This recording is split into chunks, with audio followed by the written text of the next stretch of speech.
Talktainment Radio, worldwide sound. Talktainmentradio.com. We give you a reason to come.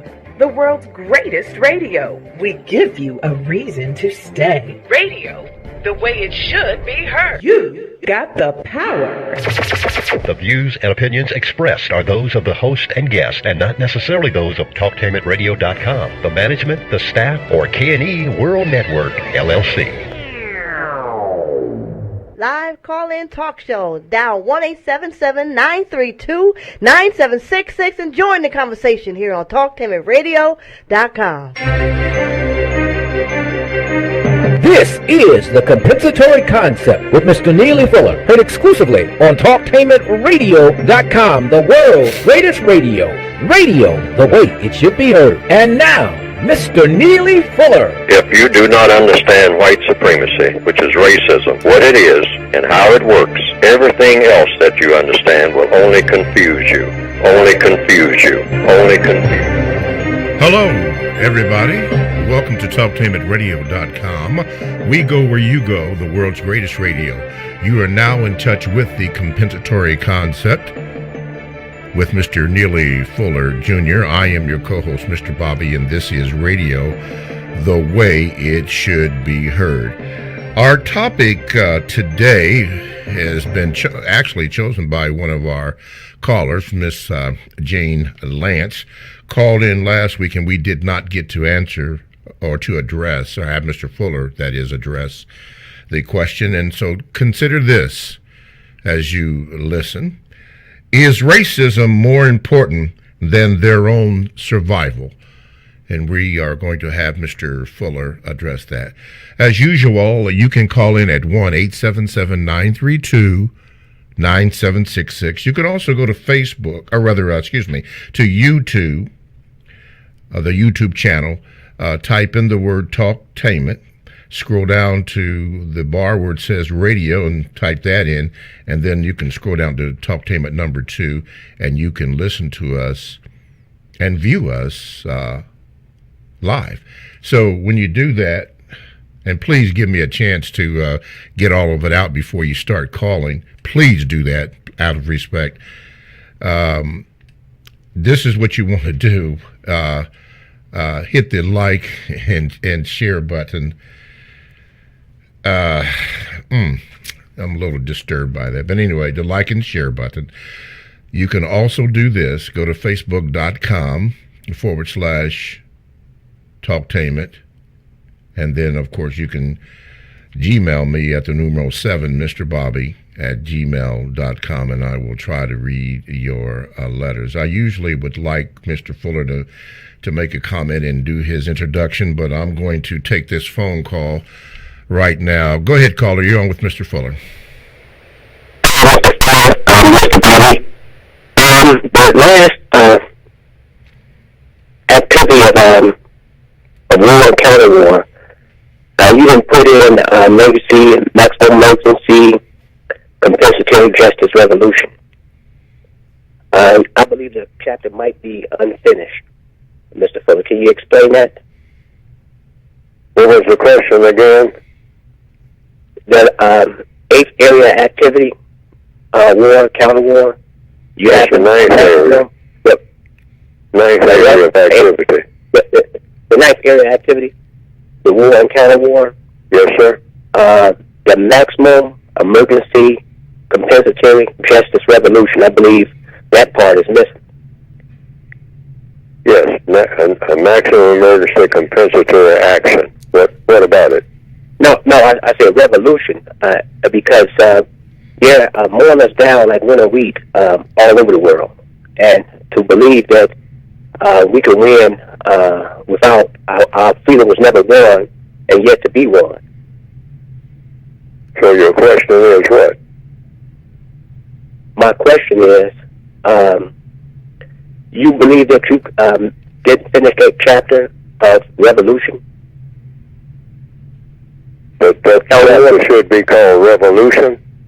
No, I said, don't you think you should have added revolution at the counter war part? Well, depending on what you mean by revolution, war, and counter-war. The war, as I have expressed it, is the system of white supremacy itself. So the war has already been going on ever since the beginning of the system of white supremacy. That's the concept. White supremacy is war. It's a form of war. In other words, harming people unjustly, really. It's an unjust war. So to counter that unjust war, you have to have a compensatory code, and that would include, at some point, on an individual level, according to what is recommended in the textbook for victims of white supremacy, counteraction in the form of counter-war, which would be counter-violence. You have violence in the form of racism. Racism is violence. It's a violent way of handling people, of interacting with people. It's the violence against people. So the compensatory code recommends individuals do counter-violence if the situation calls for it, according to the individual's choice. That's individuals. If you read the chapter in detail, it's all addressed to the individual person. And so I don't know if that covers what you were talking about or not, or counter-revolution or whatnot. I don't use those words because they are not utilitarian. In other words, they could be used, I guess, if you want to use it and give it a definition. Have to have a definition for the word. But I just say that the word is unnecessary. Revolution. What people call revolution, it applies to different people in different ways. Different people use the word in different ways. So it depends on what you're intending to do. Maximum emergency compensatory action is just a way of describing an action against racism in a counter-violent manner, since racism is violence. So counter-violence is not non-violence. It's a violent way, a counter-violent way for a individual person to take direct action against the violence of the white supremacists. And that's only described in the textbook. I usually don't talk about it on the air because it might be confused with something else, like somebody else's interpretation of revolution. So you have to be very precise when you start talking about doing any kind of action that involves anywhere near anything that can be construed as violence or counter-violence or acting against someone in a manner that might cause someone bodily harm. So that has to be very, very detailed and very precise. Otherwise, it may get one thing you definitely don't want in a war is confusion. Yes. And if the confusion takes place where somebody's receiving or inflicting bodily harm, even in self-defense, you don't want any of that to have one element of confusion. That's why I usually don't talk about it on the air. I refer to it in the book thoroughly. Oh. So that chapter has to be studied thoroughly, back and forth, in order to get a complete understanding of what all of that is about. Yes, sir. Because it's a little bit different from what people usually think in terms of war, counter-war. Alrighty, today being Wednesday, February the 13th, 2019, our topic is racism more important than their own survival? A question submitted by one of our loyal listeners, Miss Jane Lance. Before we get started in that, Mr. Fuller... we need a little bit more amplification, if you can. Alrighty, is that better? Is that better, Mr. Fuller?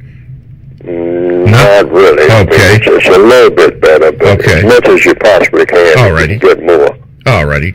Okay, we'll get that together. Okay, again, being Wednesday, February the 13th, 2019, topic is racism more important than their own survival. Again, submitted by one of our loyal listeners, Miss Jane Lance. Mr. Fuller, before we get started on that, two things. The new technology that seems to be out, and I wondered if you have heard of it, is called the swarming drone technology, which is a drone that is about the size of the palm of your hand, being experimented on even as we speak, because I did see the video this morning dropped on people. And what this little drone does is comes down like a swarm of bees or whatever, and it is loaded with a projectile which can be fired into a person and kill them. I was just stunned at that micro technology. Have you heard or seen anything about that? No, I haven't. Okay. Alrighty. It's out there. I saw the video this morning. And on my Facebook page, I entered the name of Kathy Hughes, who I believe is the owner, if I'm not mistaken, of WOL Radio in Washington, D.C. Are you familiar with her? Yes, substantially. Oh. Mm-hmm. Okay. Yes. Okay. Yeah, she's our feature on MIBH, which is Moments in Black History. And tomorrow on that show program, we're going to have Black Liberation Technology. We're going to speak about that. Alrighty. Is racism more important than their survival? We're going to take the phone. Okay, phone call. Line what? 2? Oh, line 1? Okay. Line 1, you're on with Mr. Fuller. Hello, can I be heard? Go ahead, sir. I hear you. Yes. Hello, my name is Darnell Walker. I'm calling in from still in Pennsylvania. And I had a question because I was just reading about the racial showcasing confusion.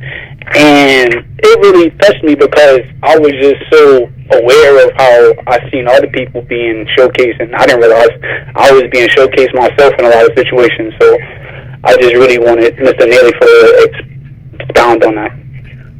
Oh, racial showcasing, this means in the prison system. So you think of the system of racism as being a prison system. A prison system that has taken as prisoners the non-white people of the entire planet. See, I look upon myself, and I think it's accurate, that it's the truth, that I am a prisoner of war.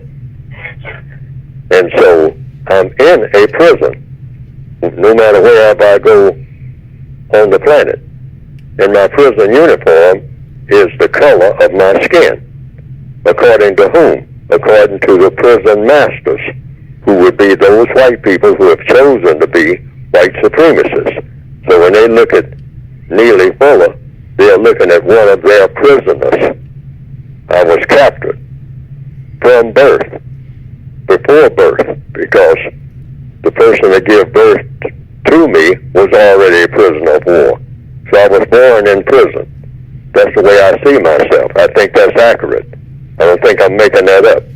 I was born in prison, and my prison uniform is the color of my skin, which is the color of a prisoner in the system of white supremacy, according to the white supremacists themselves, who are the smartest and most powerful people on the planet.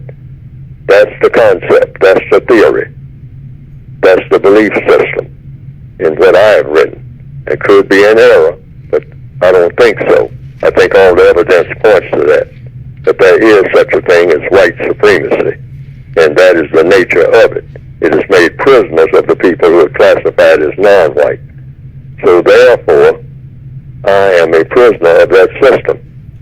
So in a prison, I can be showcased. Showcased by whom? What does showcasing mean? It means that I'm chosen by the prison masters to be one of the black faces down front.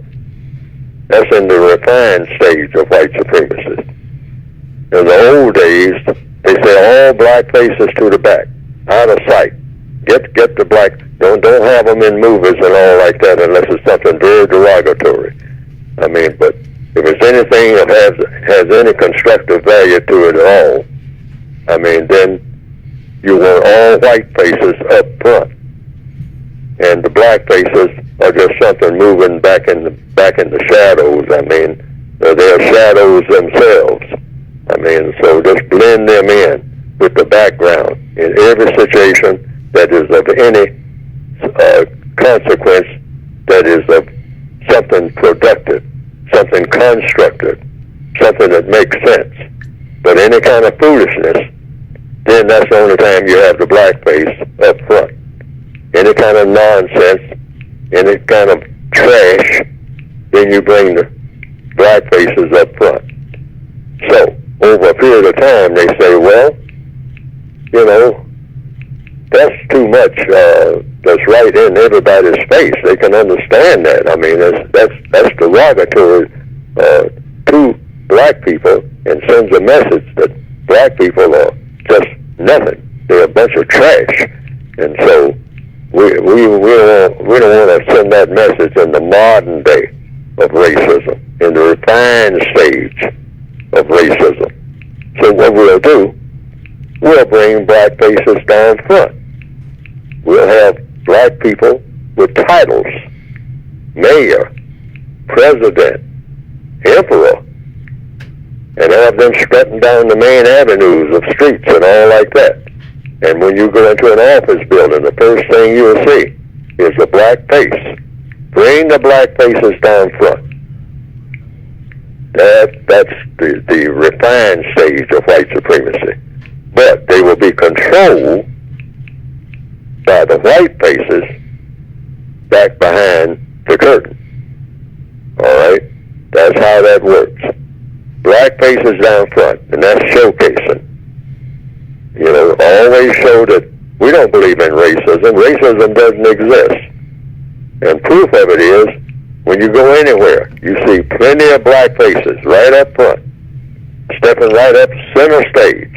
Put them on the center of the stage, not off to the side, you know, almost hiding behind the curtains. Bring them right down front, dress them up, put them in the finest cloth, and put them right in the center of the stage. Showcase that black person, but control everything that he or she is doing.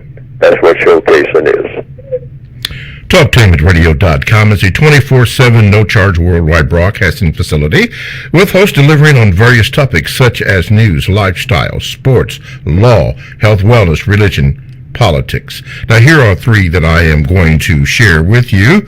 Number one, Conversation with Don Carina, Thursdays at 1. The Quay Morgan Hill Show, Tuesdays at 7 p.m. And Stairway to Heaven with Claude, Fridays at 6 p.m. Now, all these shows are exclusive to TalkTameRadio.com, and all you have to do is go to the TalkTameRadio.com homepage for the scheduled times and programs, and also a little bio on the show host. All that from TalkTameRadio.com. That's radio the way it should be heard. My name is Mr. Bobby, and I am the co-host on the Compensatory Concept with Mr. Neely Fuller. Today being Wednesday, the 13th of February 2019, and our main topic, as we try to get through, as submitted by one of our loyal listeners, Jane Lance, is racism more important than their own survival?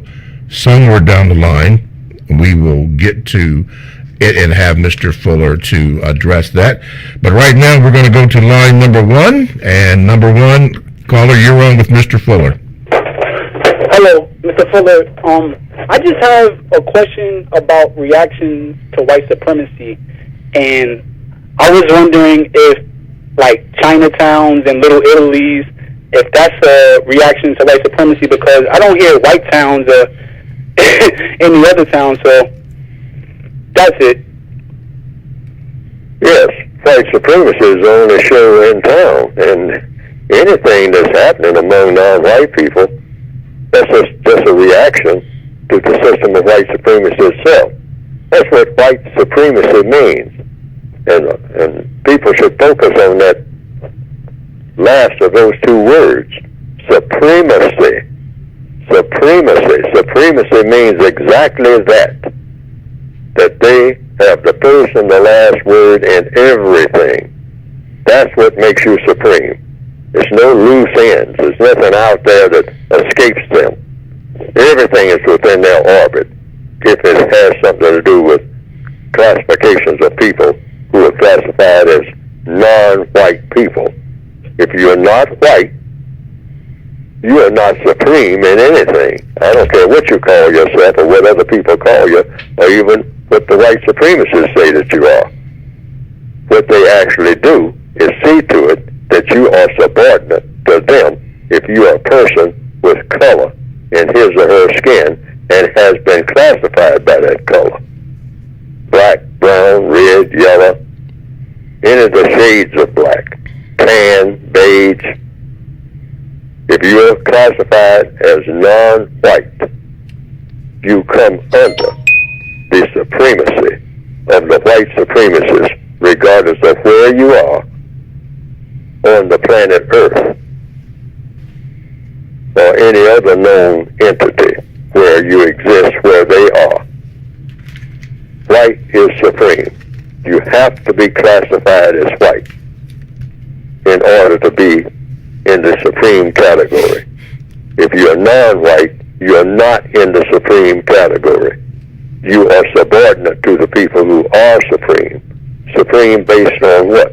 Based on the white category. That's it.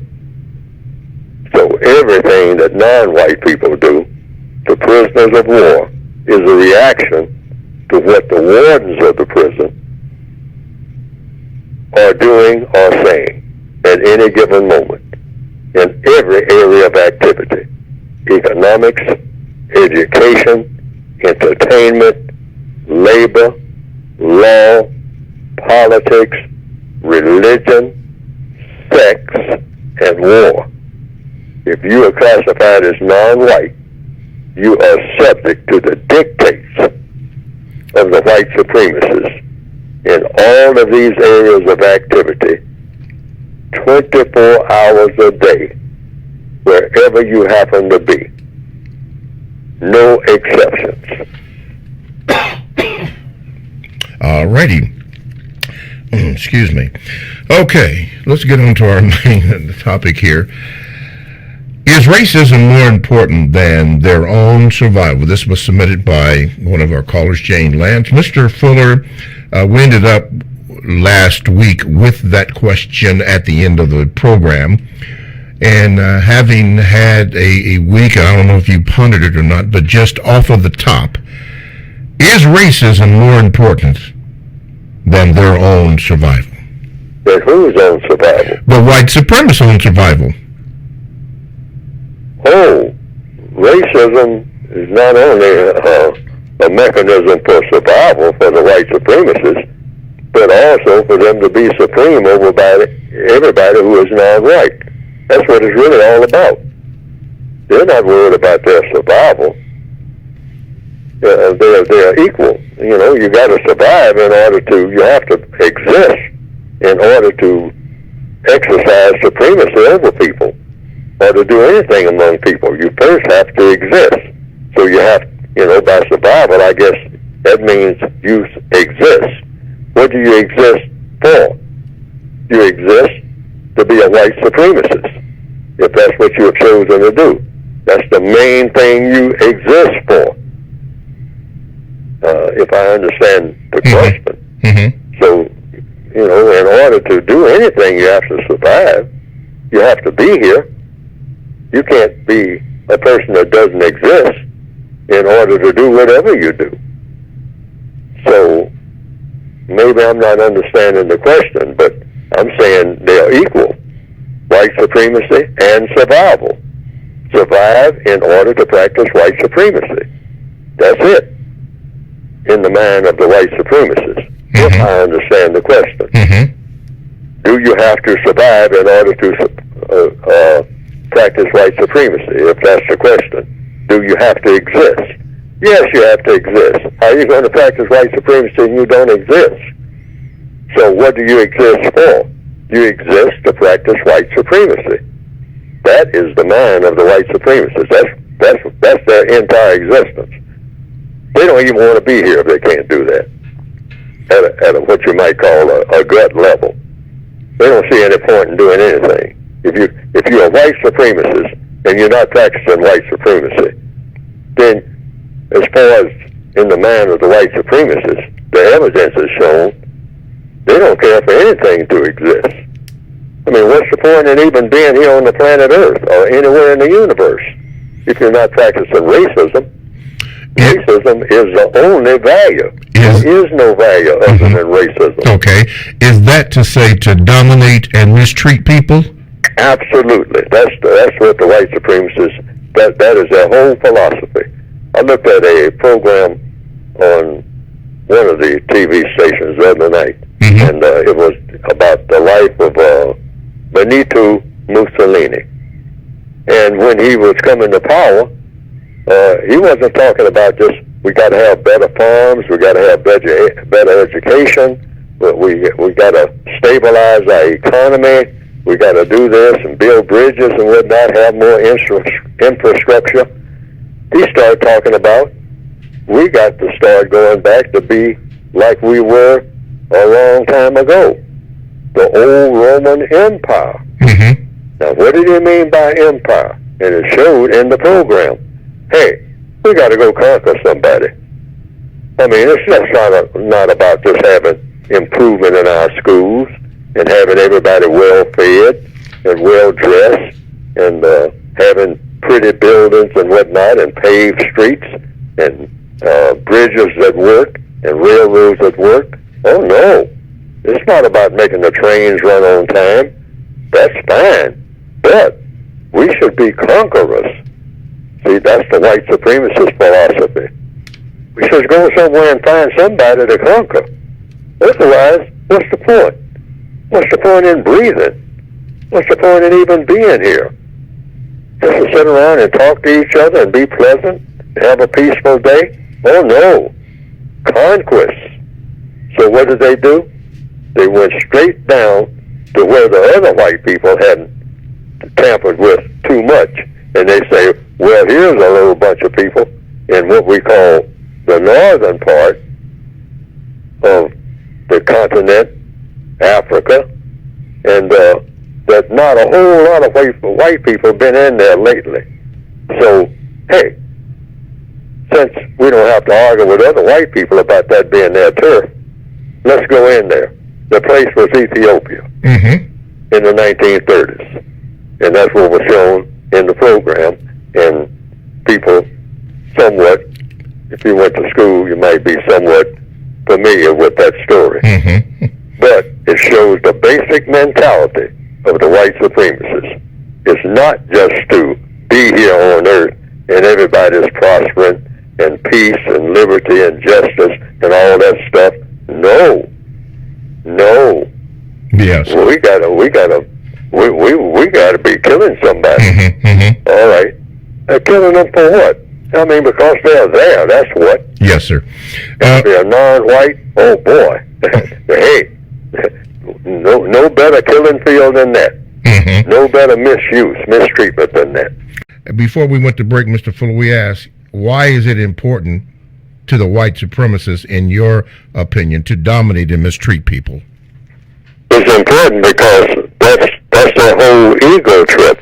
Somehow, someone in the past, somebody thought that up, the idea of racism. Thought it up for what? To dominate and mistreat people for what? For what everybody wants, really, all people, all creatures. Fun, material comfort, and glory.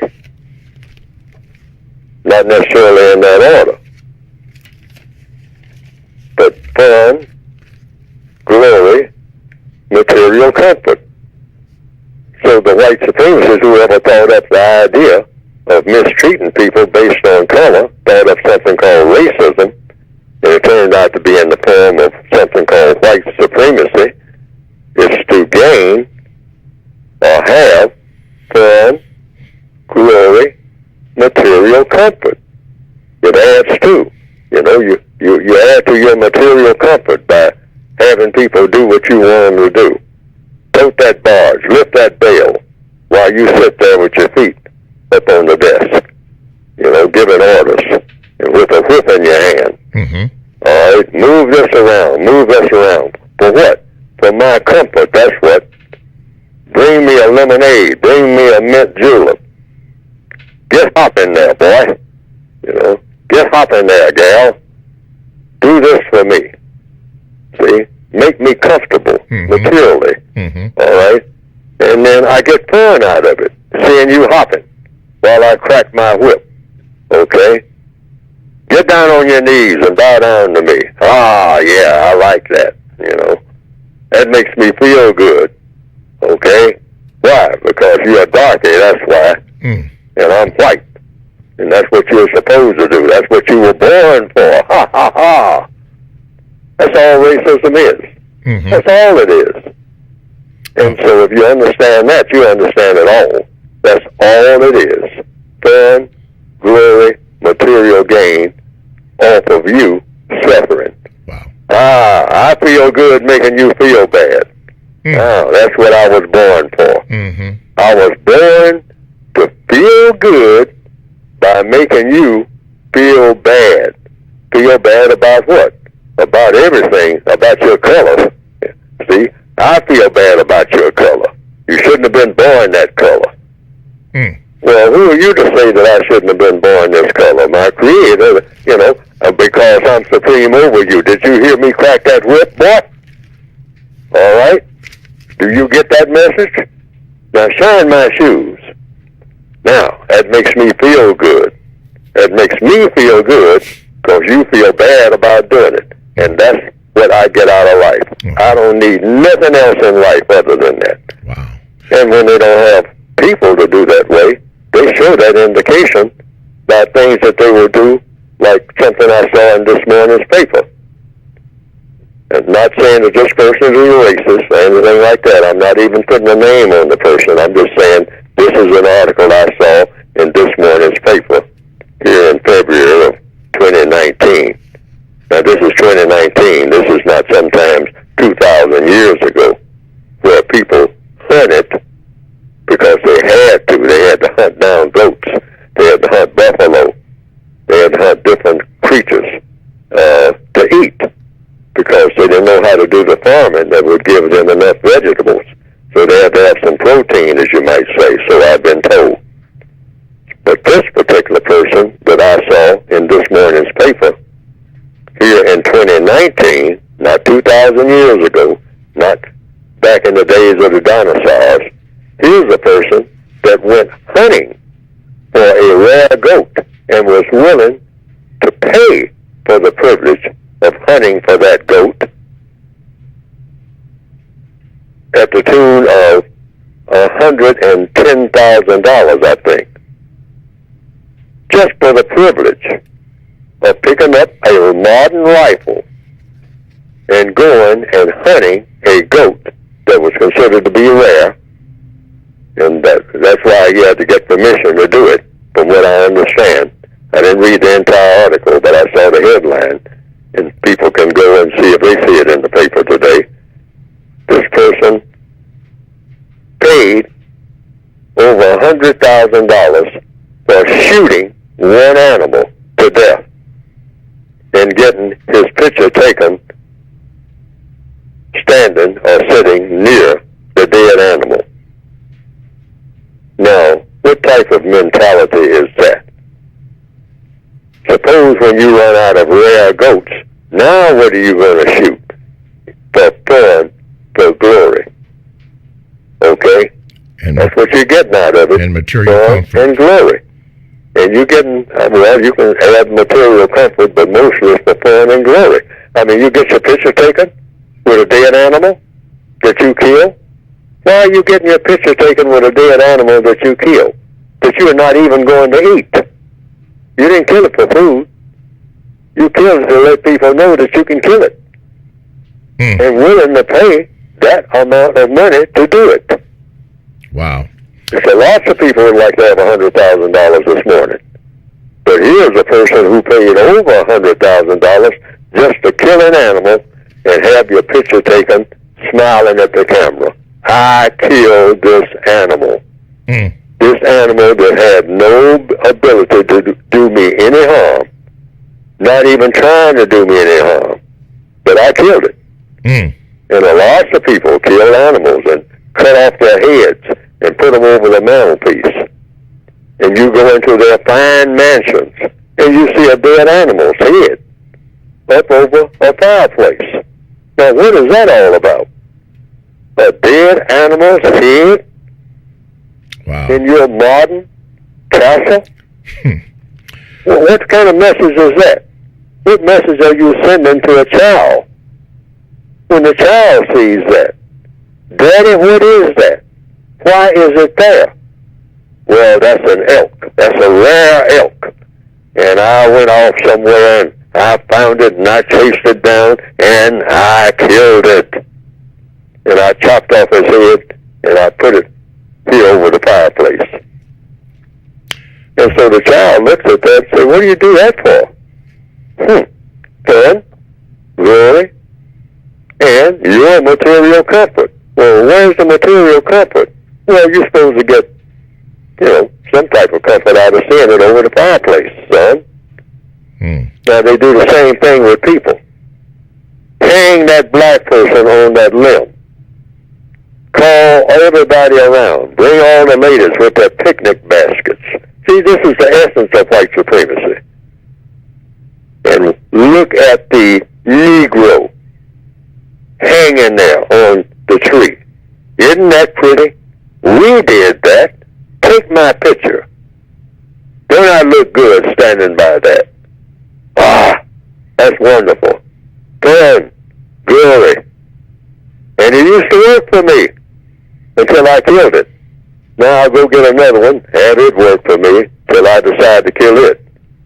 That's what racism is. That's all it is. It's nothing else. There's no other reason for it. Somebody can inform me.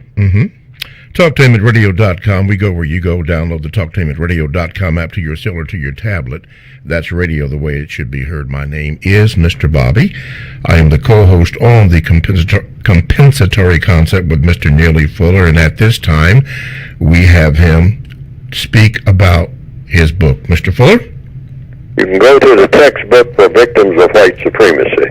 If you don't perceive yourself as being a victim of this system we're talking about on this program called racism, which should be replaced with a system of justice, then the book is not for you.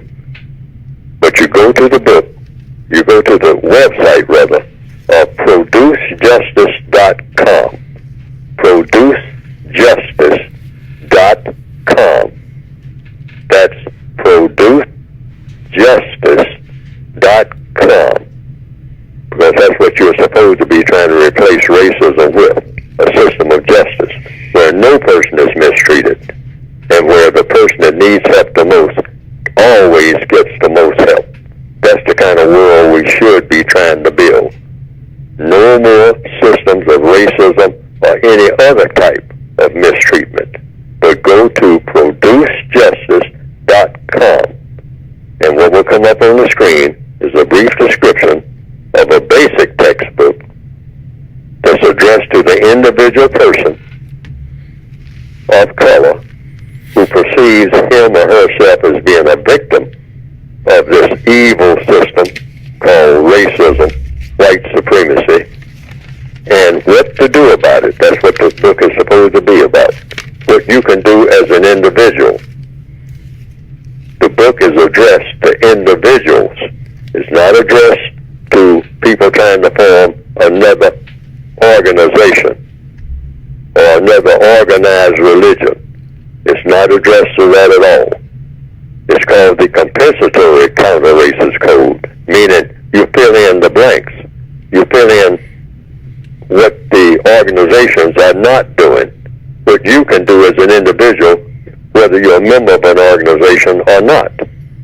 You are breathing every day. You're a person of color. You're walking around on this planet. So you should have something that will tell you what to do or make suggestions about what to do and what to say and what to not do and what to not say each and every day that you're on the planet. That's why I wrote the book, for the individual person who is saying, well, when I'm not with my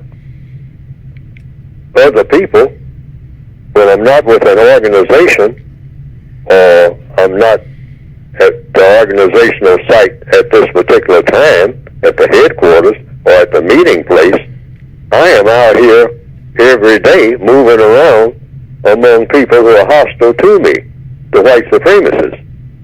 What do I do each minute of each day when I'm confronted with various situations? When I'm on the job, what do I do and say?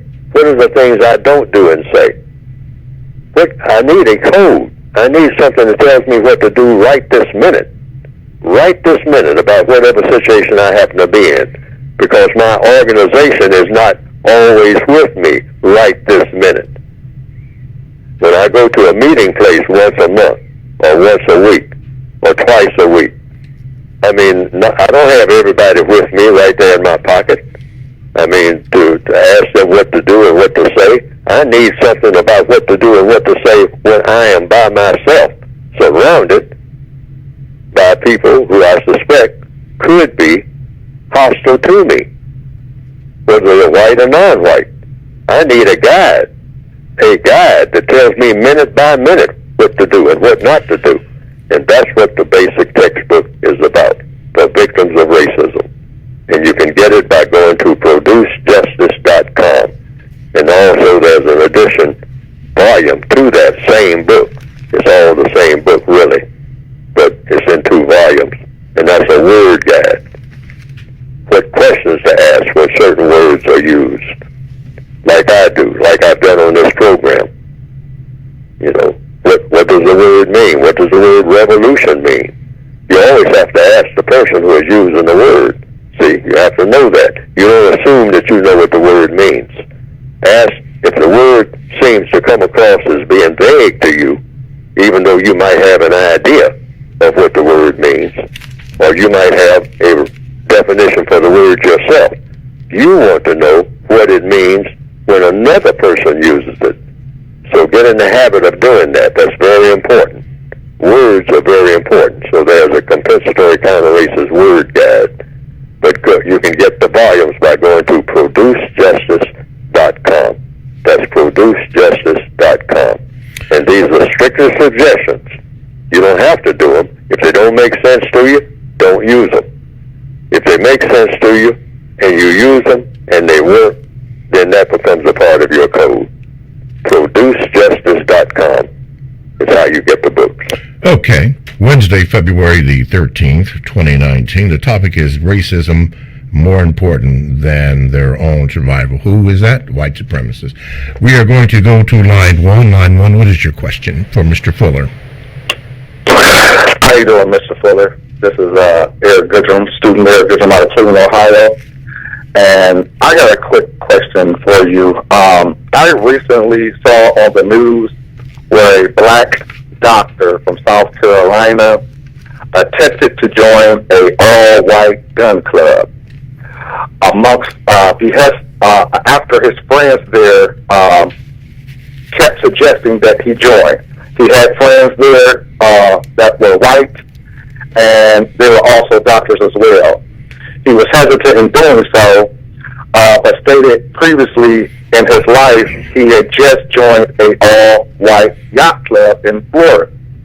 So he decided to try to join the all-white gun club in South Carolina. When it came down to the voting, this gentleman, a doctor, received 11 black balls. Everybody voted against him. There were 13 members. All 13 white members got in. He was denied.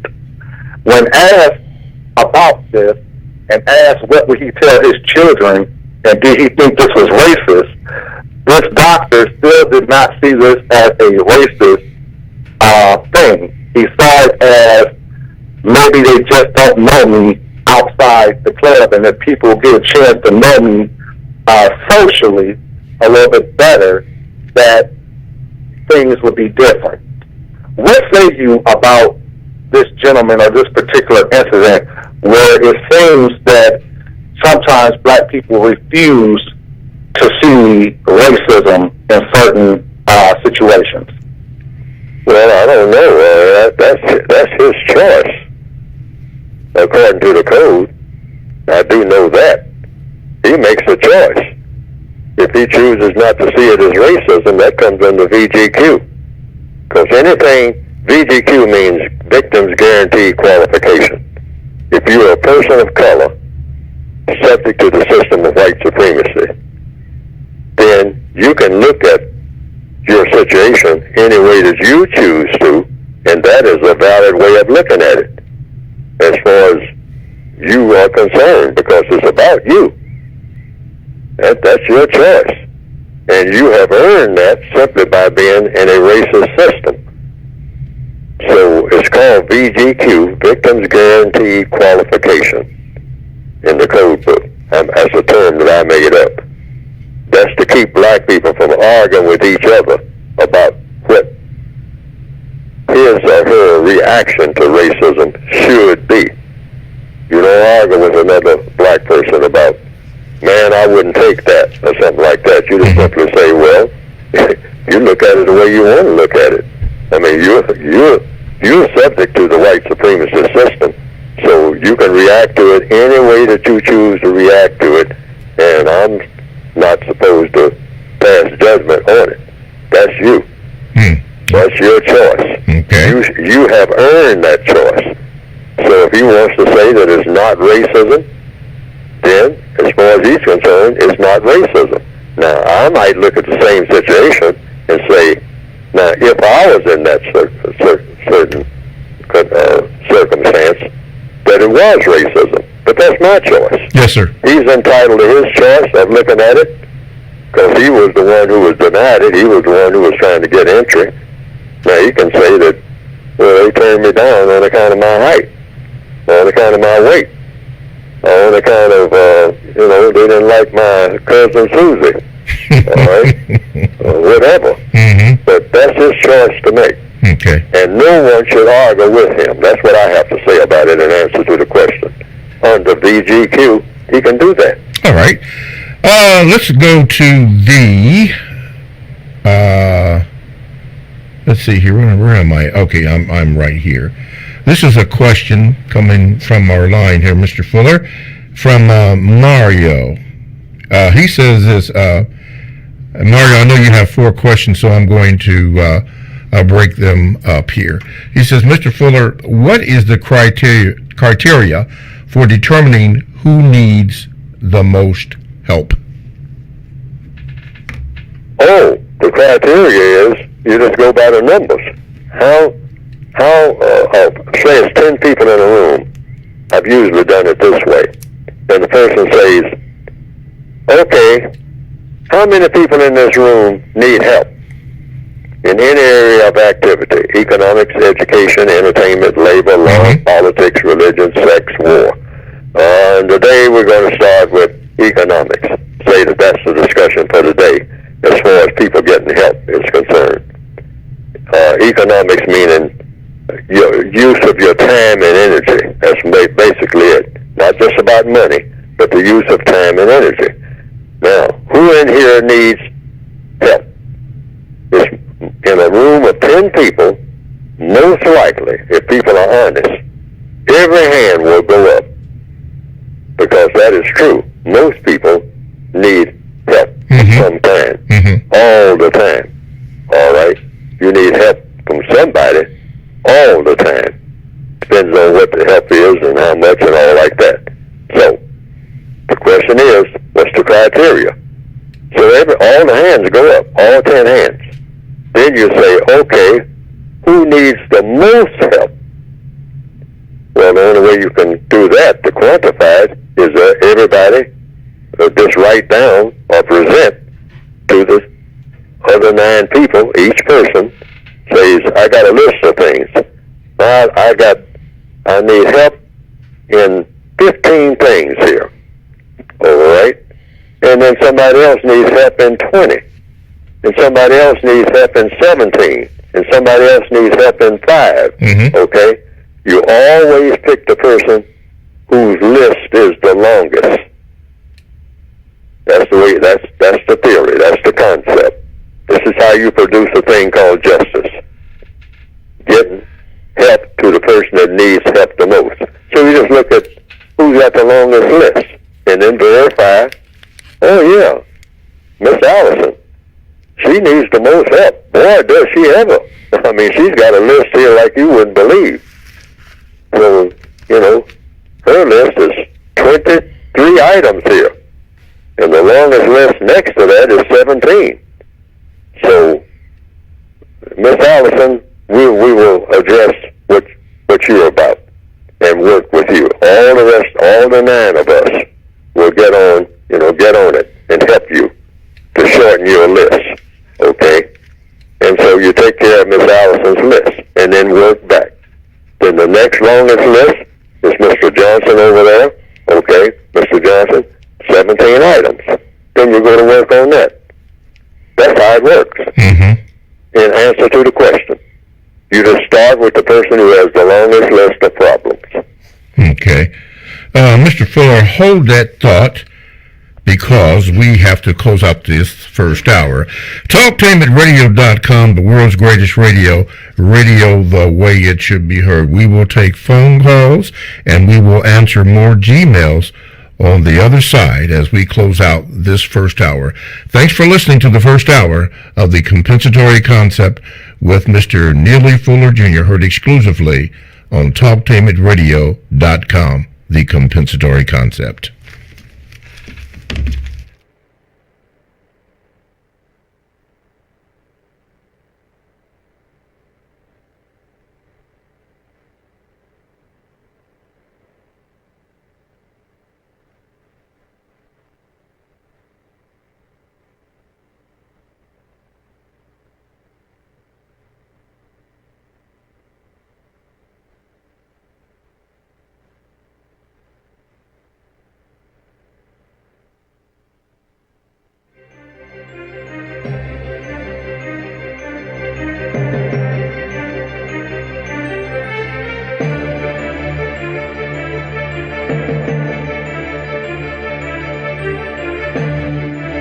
Thanks for listening to The Compensatory Concept with Mr. Neely Fuller, heard exclusively on TalkTameRadio.com, the world's greatest radio. The most important question in all racial matters is why.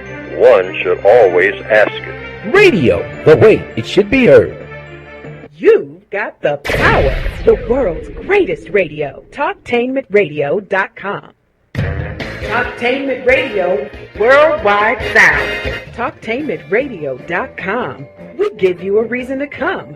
The world's greatest radio. We give you a reason to stay. Radio, the way it should be heard. You got the power. The views and opinions expressed are those of the host and guest and not necessarily those of TalkTainmentRadio.com, the management, the staff, or K&E World Network, LLC.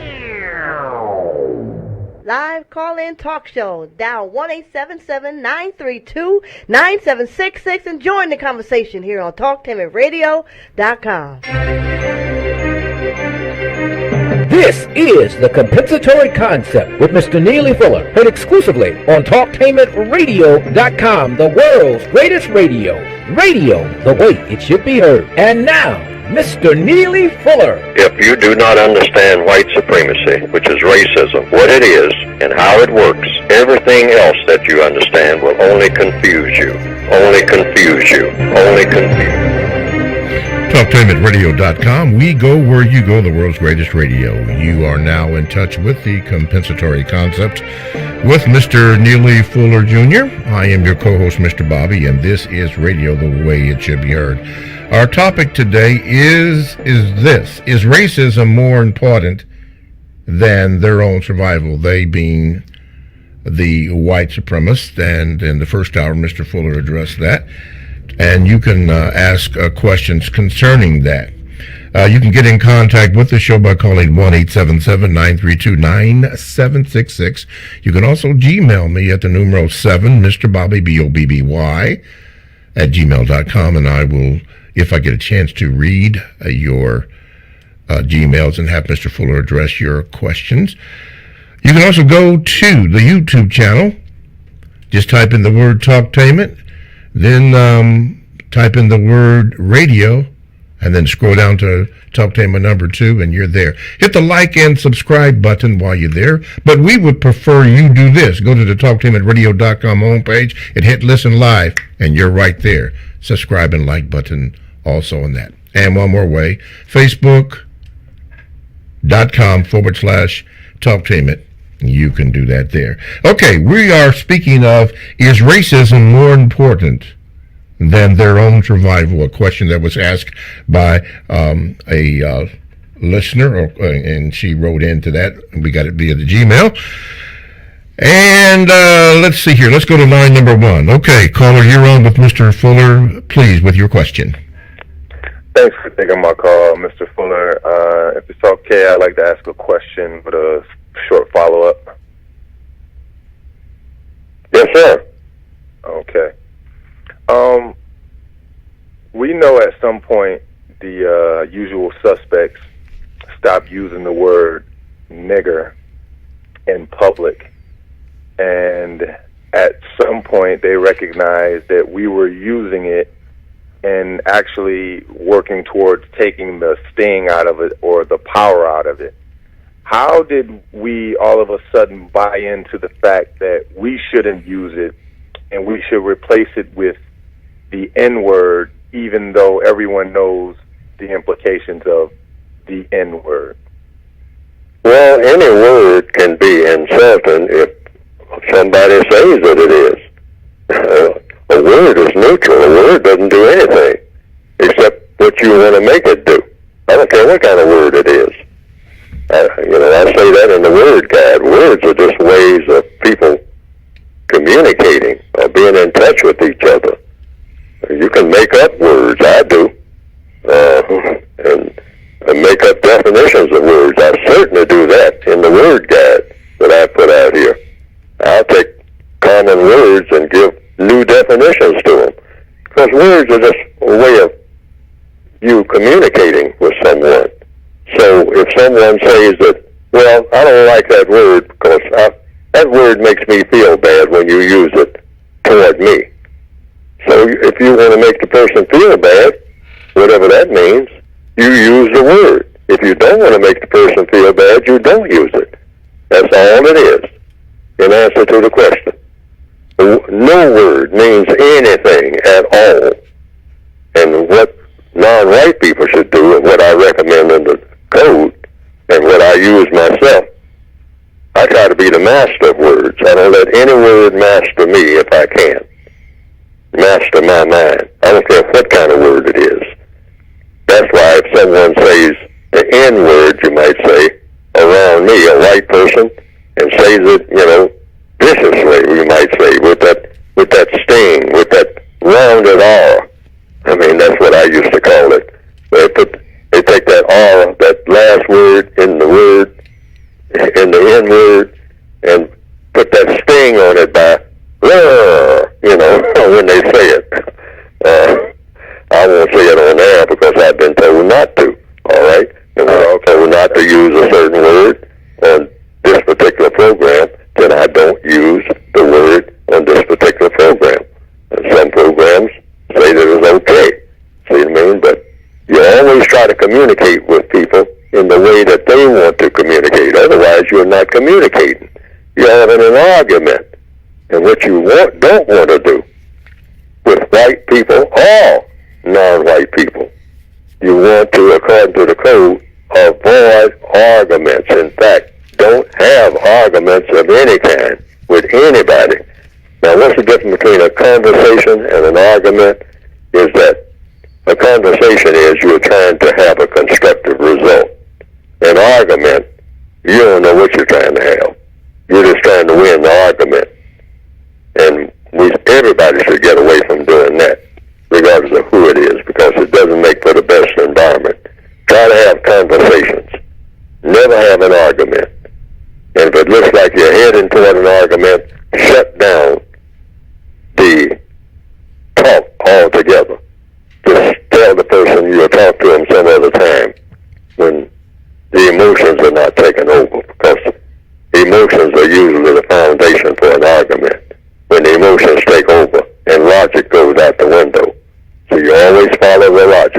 conversation, you follow the logic. So getting back to the point, the N-word, well, if people are comfortable with the word and they say that they know what it means and it helps them to do what they want done, and that's constructive value, then you can use any word, including the N-word. But if it doesn't do anything of constructive value, you don't see any constructive value in it, then you just simply say that, and then you can get everybody else to agree to it, and you don't use it. You know, the code says don't ever call anybody by any name. Now this is the code suggestion. Never call anyone by any name except the name or title that the person wants to be called. Always do that. Mm-hmm. What was your follow-up, sir? For the sake of focus and clarity, you have made a statement in the past about the black vagina being replaced by the white male anus. And I have my own suspicions on how you come to that conclusion. But for the audience that may not know,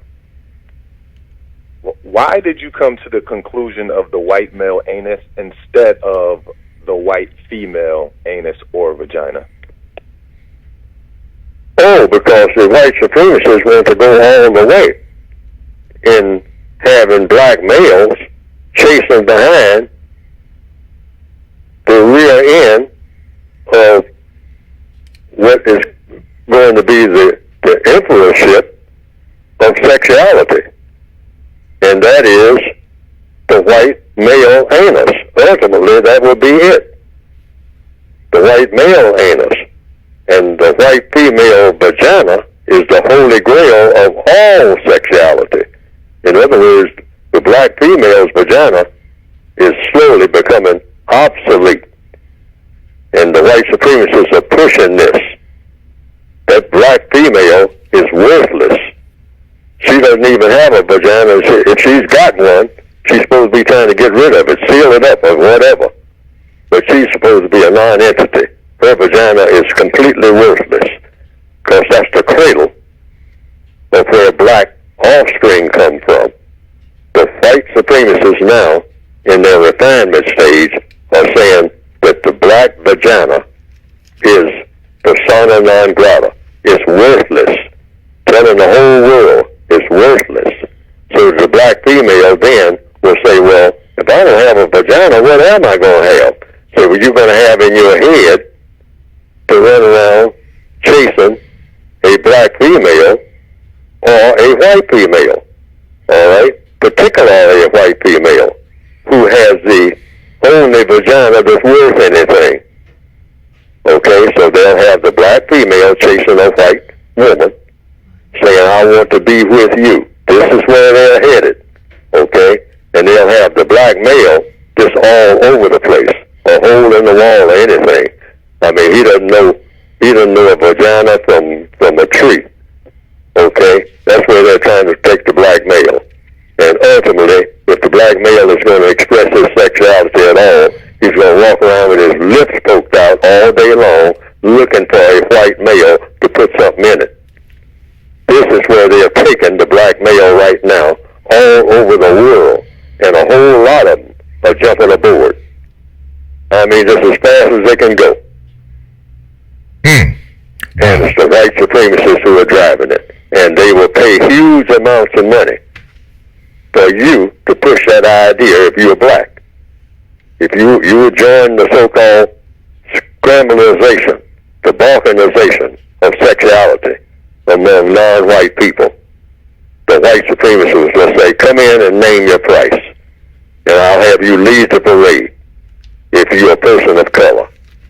I'll take as many white people as I can, but I prefer to have black people pioneering this because this is on my agenda. And this is where it's all going. You see every indication of it in every type of thing that you look at now, in the advertisements, and they're just all over the place, and awards and all like that. The black male, they started off years ago. And like, the white supremacists do a lot of this themselves, because if you're a good con man, a con artist, a con female, you do a lot of what you're trying to get other people to do. But just like, the person who was trying to seduce somebody using whiskey, like a lot of males in the old days, they use whiskey. Today it's drugs.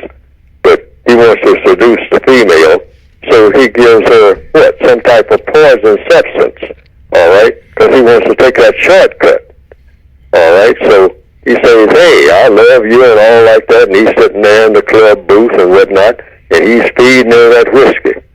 In the old days, that's what it would be. That's seduction. So he can weaken her, all right, and get her in a state of mind where she'll go along with whatever he says. Now, the white supremacists do the same thing in all other areas of activity. Sometimes they just don't use drugs. They use words. They'll tell you, oh, any hole will do. A hole in a tree. It's just a hole. That's all. A hole is a hole, right, Betty? So just, hey, your grandmother's got one. Yeah, what about that idea? All right? See, and the whole idea is to confuse the sexuality of the non-white people of this entire planet, because the white supremacists know that sex is powerful. And anytime you can get people confused about sexuality, getting away from it, as far away from it as they possibly can, male with female, and you can confuse them into thinking that everything is everything and it's all equal, you got them in all the other 9 areas of activity. They know that. Because if you can lead people around by the nose in sexuality, you can lead them any which way you want them to go in every other area of activity. Economics, education, entertainment, you name it. Labor, law, politics, religion.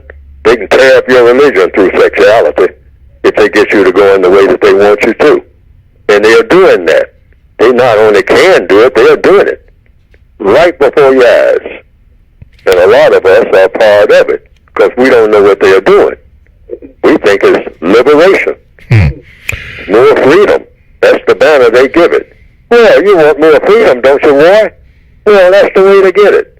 I mean, you go down there and let that white male drop his pants, and that's your ticket to freedom. You've been looking at freedom from an incorrect perspective. You need to get some focus, boy.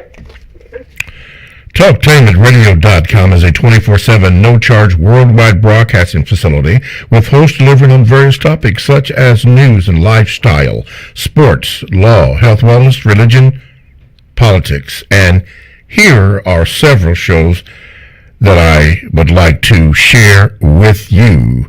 One of them is my show, Talking Sports Plus with Mr. Bobby. That's every other Tuesday at 6 p.m. Super Cool with Kahari Inaharo. That's on the weekend. And if you love jazz, then we have one for you. The Jazz Showcase with Ed Dozier. That's on the weekend. And if you haven't checked out these shows, you should. As a matter of fact, all you have to do is go to the TalkTameAtRadio.com homepage and click on programs. And there you will see a list of all the programs that Talktainment Radio has, and you can click on it and give it a listen, give it a view, give it some thought. I know I love jazz. Anyway, that's just one of them. But all these programs are exclusive to TalkTainmentRadio.com. That's TalkTainmentRadio.com. Radio, the way it should be heard. My name is Mr. Bobby. I am the co-host of The Compensatory Concept with Mr. Neely Fuller Jr. And our main topic today is racism more important than their own survival? That was a question that was submitted by one of our listeners, Gmailers, Jane Lance, and so we made that a subject to the program. However, you may at any time raise a different topic that you would love Mr. Fuller to address, and he will. And as a matter of fact, let's go to the phone lines. Okay, caller, you are on with Mr. Fuller. What is your question? Hello, can I be heard? Yes, you can. Hello, Mr. Neely Fuller. I just have one pertinent question. It's just been getting to me. I want to know, why is it that non-white people are only concerned with white supremacy when they are forced to be concerned with it? Like when somebody's being killed, they don't have a job, or they can't get into a school they want to, then it's a problem. Thank you. All right, thank you. Oh, because we're always in desperation mode. I mean, that's normal. That's a normal reaction for prisoners of war. Always keep thinking, we are prisoners of war, and the whole world is a prison camp. And our prison uniform is the color of our skin, anywhere we go. So therefore, we're always thinking at that level, because that's the truth. And we're reacting in that level. So we say, oh yeah, racism, it dominates me, but I'm already captured. So I got to eat every day, and I just can't sit around and just talk about, how terrible it is all the time. And so I just got to do what I got to do, because I'm in a desperate situation, almost from minute to minute. I got to go catch a bus right now, because I'm late for work. And I'm late for work because the bus lines where I am, you don't come where I want them to be. So I don't have time for a long conversation about nothing. I got to be somewhere where the white supremacists want me to be, in this prison camp. I got to report to the warden. Otherwise, the warden is going to punish me. All right? So I don't have time, for this. I don't have time for that. And when I do get some time, I'm so tired and I'm so weary. And like the song says, I get tired, sick of trying, tired of living and afraid of dying. And that's the situation I'm in. That's the desperation situation. The white supremacists keep us in that frame of mind. That's why he wants us in desperation mode, so that we don't have time to sit and think about how to plot against replacing the entire system of white supremacy with the system of justice. We just don't have time to do it. And the little time that we do get, we're so glad to have that few minutes that we just want to grab a banjo or grab some drugs or grab a female and jump in bed with her. I mean, and then fall over, roll over, and go to sleep until the white supremacist comes and kicks us and say, all right, it's time to get up and get behind that, tote that bale and lift that barge, fella. Get up and get about the work that I have assigned you to do. See, so we're always in desperation mode in answer to the question. That's why. We're always desperate. Mm-hmm. Okay. Homeschool 257 and Mario, your questions are on the board. I don't know if we'll get to them, but we sure will. Our topic today is racism more important than their own survival, they being the white supremacists? So let's go to line number one. Line number one, you're on with Mr. Fuller. Go ahead, please. Good morning. This is James. I'm calling from North Carolina. Mr. Fuller, I would just like to speak with you regarding your concept of manhood under the system of white supremacy. I understand your reasoning behind your idea about under the system of white supremacy, only a racist or a white male can be classified as a man. However, I think that maybe we should all take a close look at that and evaluate that statement the way you have presented it to us. Because I think that it's a disgrace and it's a disrespectful thing for anyone to say that a racist is a man, in the sense that manhood should be completely different from what they do. I think they should be identified as being nothing but terrorists, evil, barbaric, and the worst thing that could have ever happened to the planet. I think we need to put them and what they do into another context. We should make them know and understand that what they do is the worst thing that people can ever do, and we need to call them out for that. What is your opinion on that, sir? Call them out by doing what? Identifying them as being evil. As being what now? Evil. E-V-I-L. And we need to let them know that they're the worst thing that could have ever happened to life itself. And by doing that maybe that will not only influence them if there is any possibility of them making any change, which I doubt, but they would also influence their victims into not wanting to be like them, because I agree with you when you say there are a lot of people that have color in their skin that do want to be like them because they see that they have all the power. So I can understand why a lot of people would want to do that. But if we explain to people that, hey, these people are the most evil and the most foul things that could have ever happened to this planet and the entire universe, then maybe that will have a constructive effect on all people that want to bring about correct change. What do you think about that? Well, that's basically the premise that the code book has anyway. That people who do the most evil thing and cause the most distress are the most evil people. You know, racism is a crime. It is called in the textbook the crime of crimes. There's no crime now in the entire history of the world that's more powerful than the crime of white supremacy. That's just a matter of proof. If you're going to take it to court and say what is the biggest crime that's ever been committed on the planet Earth among the people of the Earth, and you'll say a system that's the most evil system that anybody ever dreamed of. And what would that be when you look at all the different systems?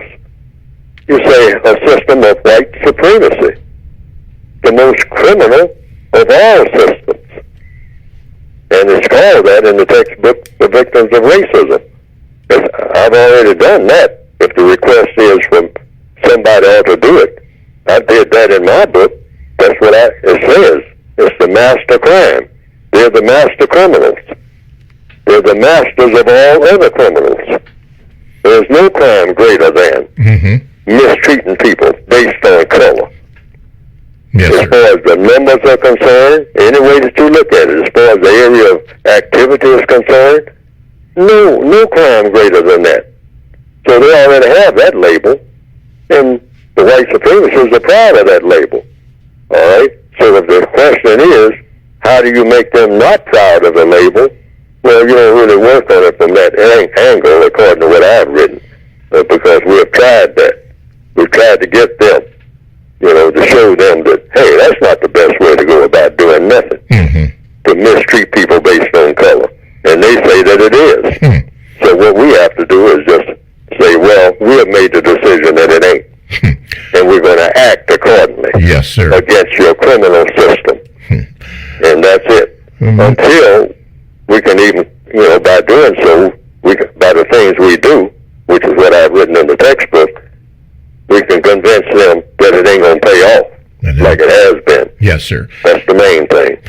Mr. Fuller, in the remaining moments before we go to the commercial, you mentioned earlier in the first hour about you knew of Miss Kathy Hughes.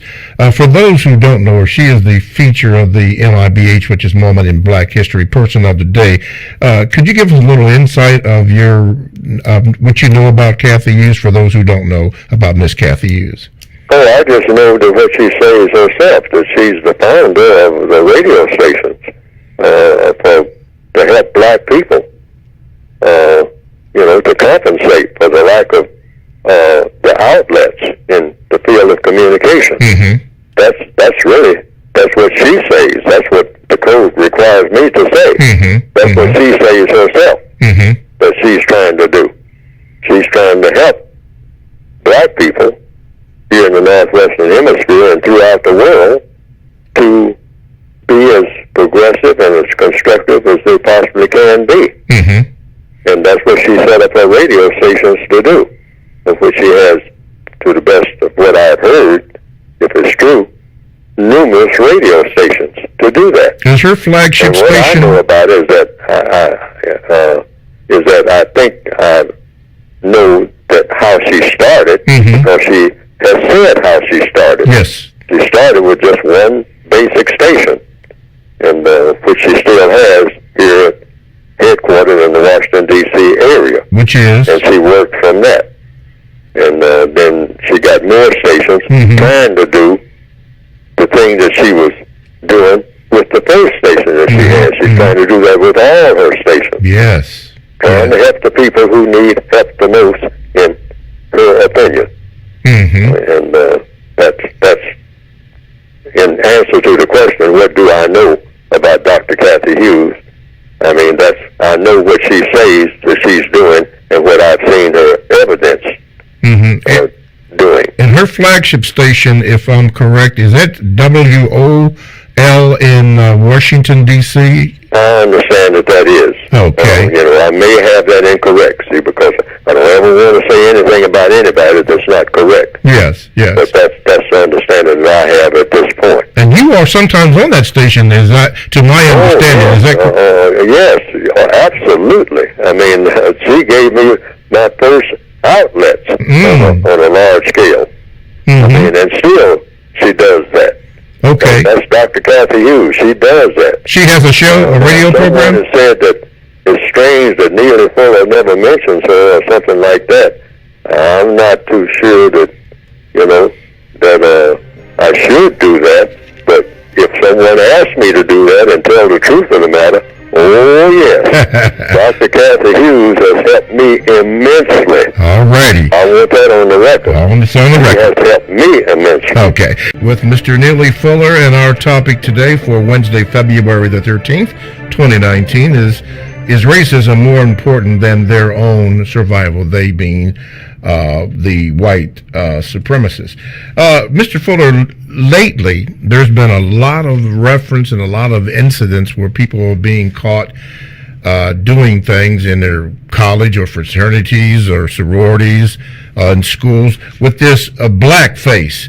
Recently, Dunkin' Donuts was caught with an advertisement that featured a dark silhouetted person with big red lips in the lower right-hand corner, and a lot of people consider this racist. And then Gucci has had some trouble with that. These are have been reported on the news agencies. What say you or see you with all this blackface controversy? Racism. We pick out certain things. When I say we, I mean people in general. In the system of white supremacy, that kind of stand out. So that stands out. But everything associated with a white supremacist, a person who believes in white supremacy, everything associated with that person is designed and intended to help to do what? Make the system of white supremacy stronger. The white supremacists do not do anything unless they have making the system of white supremacy stronger. And so that's in any area of activity and anything that you see them doing. Most of the time it doesn't show on the surface. All right? It can seem something to be something very, very innocent. But the white supremacists don't do anything unless they believe they will help to make what is already in place stronger. The system of racism is already in place. It's a finished product.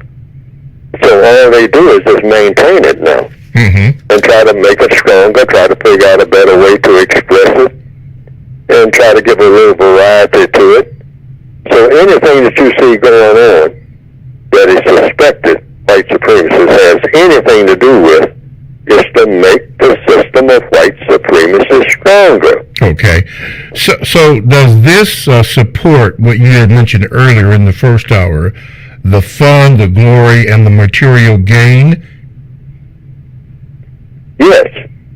Okay. Yes, that's what racism is about. It's just another way of having fun, glory, and material gain. Oh, comfort. All creatures, including deer, rhinoceros, squirrel, birds, want what?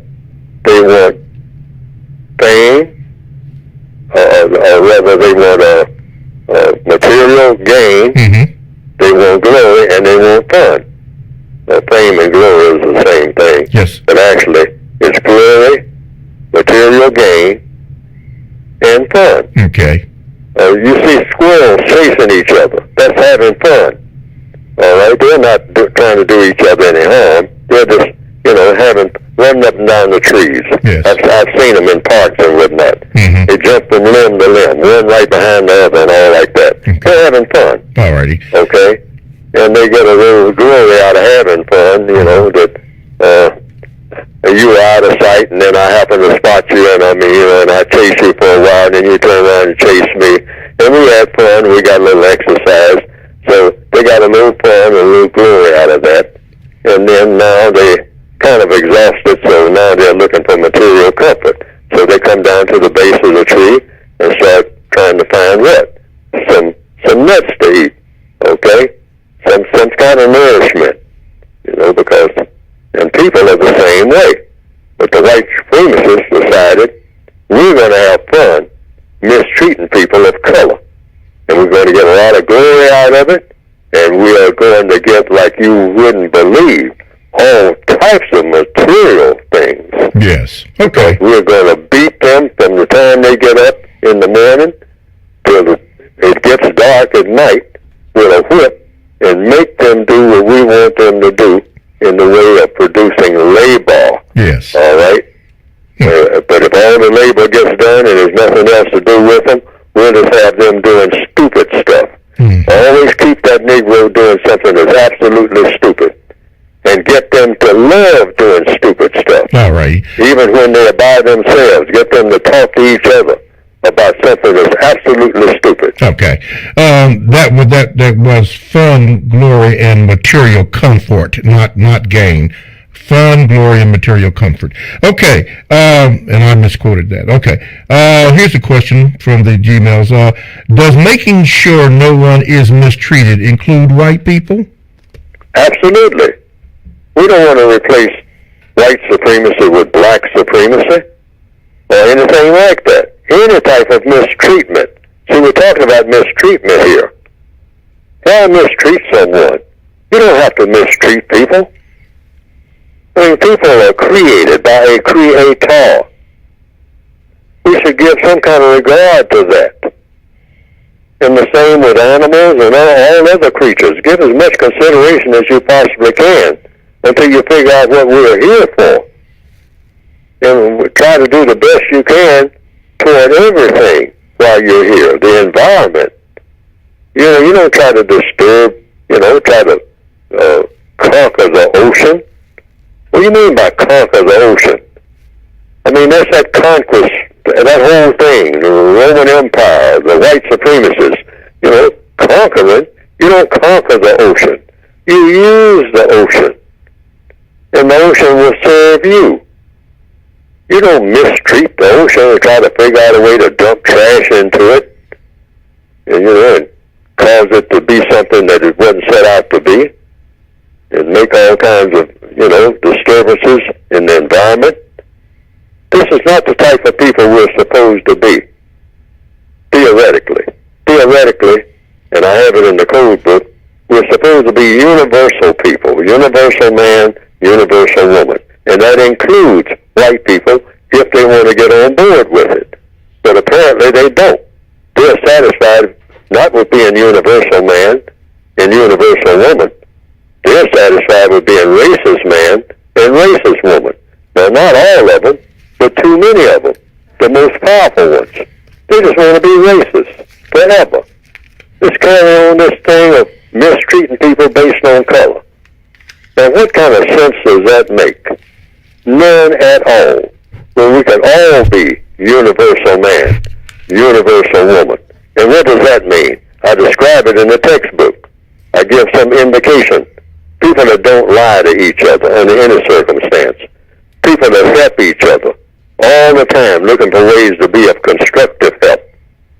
Not of destructive help like the racists do. The racists will come around and give you some drugs, give you some opium, and give you a new type of cigarette and say this is helping you to be more constructive than you already were before I came up and gave you this substance. And that's not the correct thing to do. We don't want to keep doing that type of thing. And we don't want to be people like them doing that type of thing. Yes, sir. We want to be something that has never existed in recorded history. Universal man and universal woman in tune with the best that there is of this universe that was given to all of us by whatever created all of us. All righty. TalkTameRadio.com. We go where you go. Download the TalkTameRadio.com app to your cell or to your tablet. That's radio, the way it should be heard. My name is Mr. Bobby. I am the co-host on the Compensatory Concept with Mr. Neely Fuller Jr. And our topic today is racism more important than their own survival? There being the white supremacists. But at this particular time, which is a quarter till the hour, we have Mr. Fuller discuss his book. Okay, Mr. Fuller, you are on. You can go to producejustice.com.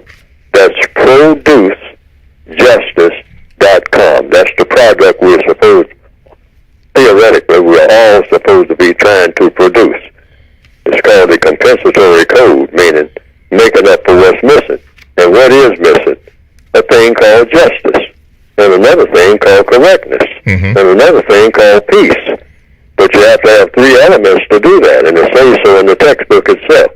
Truth, then justice, then correctness, and that equals, theoretically, peace, something that the world has never seen in recorded history. We're supposed to be trying to produce ultimately that product, but you can't have peace without justice. You can't have peace without correctness, meaning balance between people and things, the environment and whatnot. And so justice is balance between people, guaranteeing that no person is mistreated, guaranteeing that the person that needs help the most gets the most constructive help. That's the definition, the compensatory definition for justice. So you have to have truth in order to get that. You have to tell the truth. It reveals truth as you know it. The minute you discover what the truth is about anything, you reveal it to the whole world. All right, so everybody will be on the page of leading to what? Justice and correctness, and then to peace. And this is what the textbook for victims of racism is all about. It's just not about getting rid of racism. That's step one. But ultimately, to make the world the type of place that it should have been in the first place. Yes, sir. And never has been in recorded history. So you can get the book by going to producejustice.com. All right. That's producejustice.com. Okay. Before we go to the line here, I have a question. I know that many of our callers and listeners have the book, but for those who do call in, I just want to ask you this. Mr. Fuller has nothing to do with this, but you call in every week and you ask Mr. Fuller questions. I want to know, and there's no way I could find this out, but do you have a copy of the book that Mr. Fuller is talking about? Or are you just calling just to be calling? Now, you got to ask yourself that question. Mr. Fuller has nothing whatsoever to do with that. But just as you have an automobile and you have an owner's operating manual, for what we're discussing or what Mr. Fuller is discussing in here trying to produce justice, you need an operating manual, and that is the United Independent Compensatory Code System Concept. You need this book. I have my copy in my hand, and I also have a copy of the Word Guide. But you need this book, to me, if you're serious. Again, Mr. Fuller had nothing to do with that. That was me. Anyway, let's go to the phone lines. Line number one. Okay. Line number one. Are you, excuse me, you're on with Mr. Fuller. Go ahead, please, with your question. Yes, good day, Mr. Bobby. Can you hear me? Yes, sir. Go ahead. Yes, thank you. Yes, just to answer your question, yes, I do have the book. I've had the book for about 10 plus years now. Thank you, brother. I'm kind of on the young side, so I kind of got caught up really early. Thank you, brother. So I understand how it works. Two quick questions, very quickly. I just wanted to go along the premise of the fact that I'm seeing a lot of Latino people being in a position where they're being looked at as black now. According to Dr. Frances Welsing's work, she told us that under the system of racism and white supremacy, it works that if you're white, you're right. If you're yellow, you mellow. If you're brown, stick around. And if you're black, get back. And what that says to me is that genetically, for white supremacists, brown people, Latino people, aren't as much of a threat to them as we are. So being as though there is this uptick of Latino people, for example, Cardi B, winning that prize for first solo rapper, or you have Jennifer Lopez doing the Motown tribute, et cetera, They're taking these positions of being black, and while we're about to get reparations, it looks as though they may be trying to get a cut of that. How should we handle that in a more codified manner? Second question. Wait a minute. Let Mr. Fuller answer that, and I'll get back to you. Mr. Fuller? Yes, sir. Yes. There are 3 classifications in the code book that I have projected, because this keeps coming up quite often about the shades of color. Mm-hmm. And so in the code book, I stick with the classifications that I have. There are 21, according to the census in the Northwestern Hemisphere. The last one I looked at, there are 21 classifications of people according to what they call race. Mm-hmm. It didn't say color, they said race, whatever that means. But I say race is about color, and there's only one race, and that's the white race. There's no other race of people, and that's based on color. All right? But there are 3 classifications: white, non-white, and white supremacists. Okay, but you got to be white in order to be a white supremacist. So the white supremacist is the dominant factor in those 3 classifications. The white supremacists have more power than anybody in those 3 classifications: white, non-white, white supremacists. Now, the people that we call Latino, etc., Hispanic, etc., those are not colors. It's white, non-white. You're either white or you're not. That's in the system of white supremacy, because that's the way the white supremacists look at it. Mm-hmm. And the way that they look at it is the way it's going to be. So they decide what shade of color is going to be the favorite in any particular setting. Sometimes it's the darkest person. They will pull the darkest person, the person with the darkest skin color, what we call black. Right. And then sometimes they will pull the person what we call red bone or yellow, and say that's the person that they're going to push forward and all like that. So it depends on what they want. See, that's the magic of white supremacy. That's the power that goes with white supremacy. They decide who the prima donna is going to be, who the Negro of the week is going to be. Mm. They decide. Non-white people don't decide that. So this is real important for victims of racism to understand. Don't get in squabbles in the prison yard about which prisoner has more privileges than the other, because none of the prisoners make that decision anyway. The white supremacists will go among people who are what you might call light brown today, like they're doing all over the world right now, and slaughter a whole bunch of them. Yes. That goes on right now. I mean, these people are light brown, all right? And the white supremacists will kill them by the bushel. They have been. Mm-hmm. Okay? And then they will, in another place, be given people who are much darker, a darker brown, all right? People who are not what you might call tan in color, but they are real dark brown or black, and be handing out awards to them at the same time. Mm-hmm. Mm-hmm. And then the next day, they'll reverse it. They'll be slaughtering the people who are what you call black. I mean, super black. They'll slaughter them the very next day. Okay? And they keep switching around back and forth. Now, this confuses the victims, because we start thinking in terms of, well, that person over there is kind of lighter than me, and therefore they're getting a better job than me, and all like that. But the very next day, the white supremacists will come around and switch that around. Yeah. Now, the thing we have to keep remembering, confusion. we're all in that prison camp. Okay. And it doesn't make any difference who the warden comes and picks to say, you are going to be my favorite prisoner of the week. Wow. And I'm going to wine and dine you. All right? Okay. And you don't get mad at the prisoner who's wined and dined. No, sir. That's real important. Okay. What is your second question, sir? Second question falls along the lines of, we always seen the blackface thing, and there's been an uptick in it. Yeah.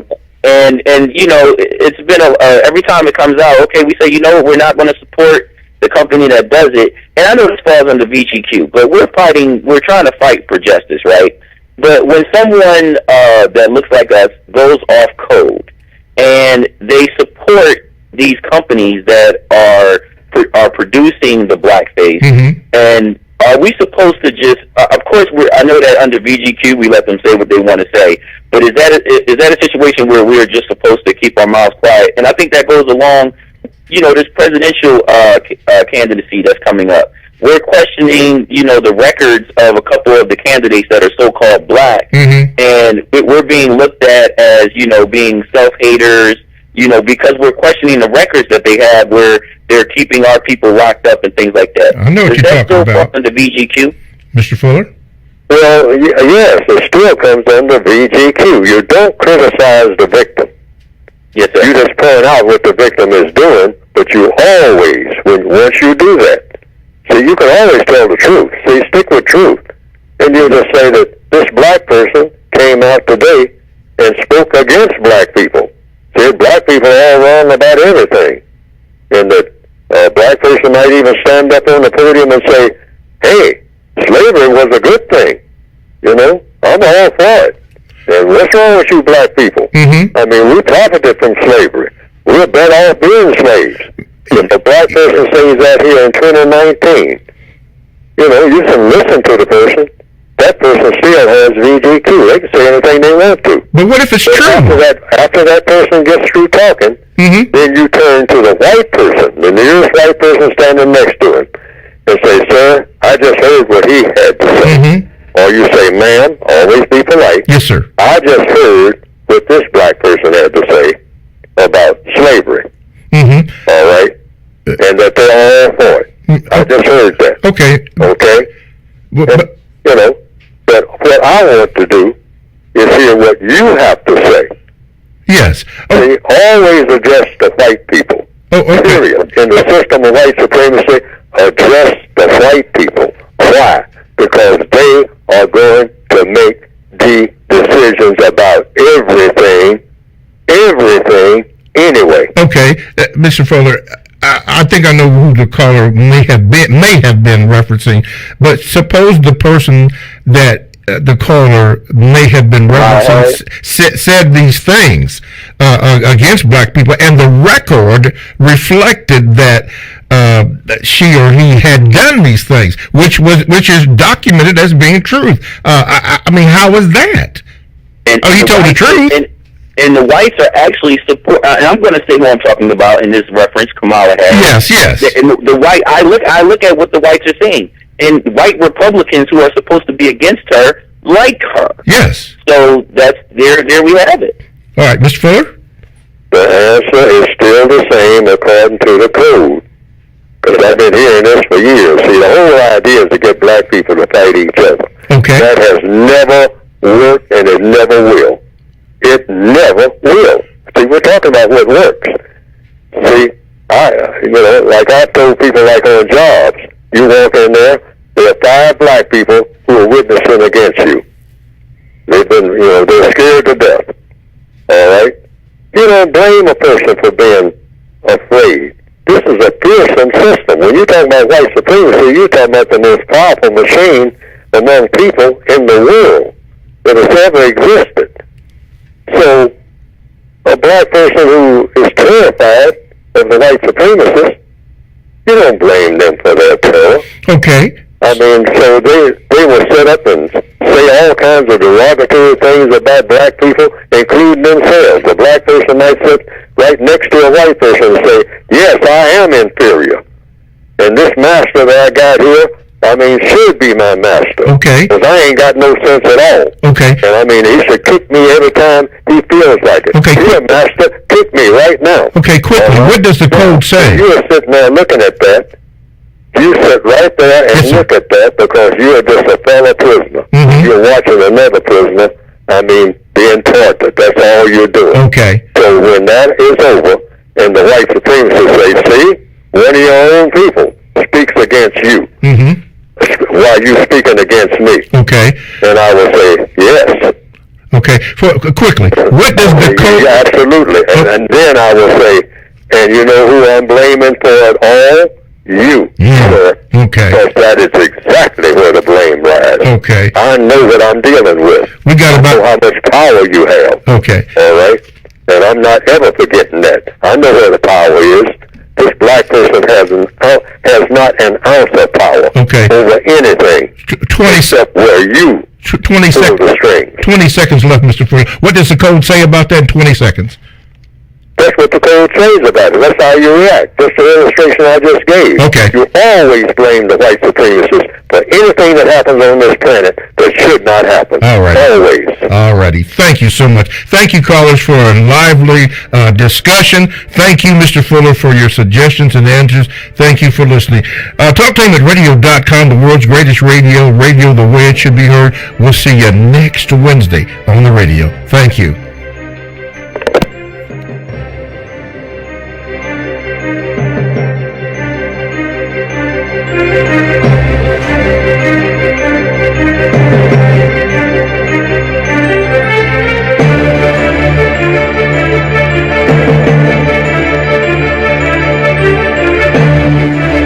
Thanks for listening to The Compensatory Concept with Mr. Neely Fuller, heard exclusively on TalkTameRadio.com, the world's greatest radio. The most important question in all racial matters is why.